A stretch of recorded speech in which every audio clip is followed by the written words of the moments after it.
வணக்கம், welcome to my channel.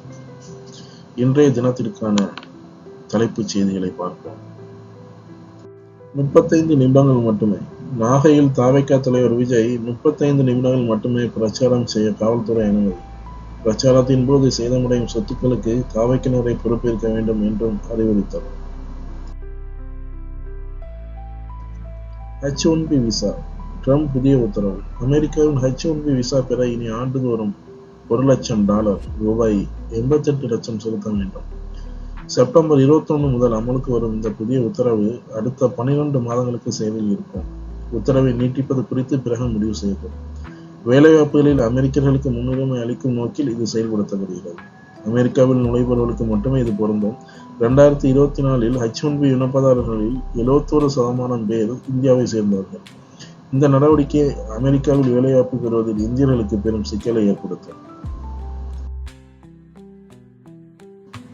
இனி போனிலே புதுப்பிக்கலாம். Aadhaar அட்டைதாரர்கள் smart போனில் இருந்தே தங்கள் விவரங்களை புதுப்பித்துக் கொள்வதற்கான ஆதார் செயலி விரைவில் அறிமுகப்படுத்தப்பட உள்ளது. இந்த செயலி மூலம் பிறந்த தேதி, முகவரி, தொலைபேசி எண் போன்ற தனிப்பட்ட விவரங்களை ஆதார் மையங்களுக்கு செல்லாமல் இருந்த இடத்திலிருந்தே ஸ்மார்ட் போன் மூலம் புதுப்பிக்க முடியும். AI தொழில்நுட்பம் மூலம் தகவல்களின் பாதுகாப்பு உறுதி செய்யப்படுகிறது. விஜய்க்கு வேல்முருகன் அறிவுரை.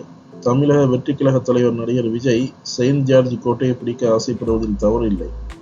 அதற்கு முதலில் தனது ரசிகர்களை பக்குவப்படுத்த தொண்டர்களாக மாற்ற வேண்டும் என தாவேகா தலைவர் வேல்முருகன் வலியுறுத்தார்.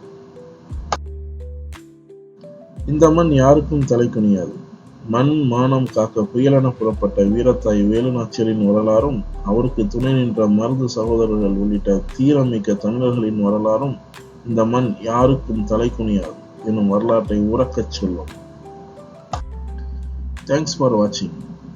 மேலும் புதிய செய்திகளுடன் உங்களை சந்திக்கிறேன். நன்றி.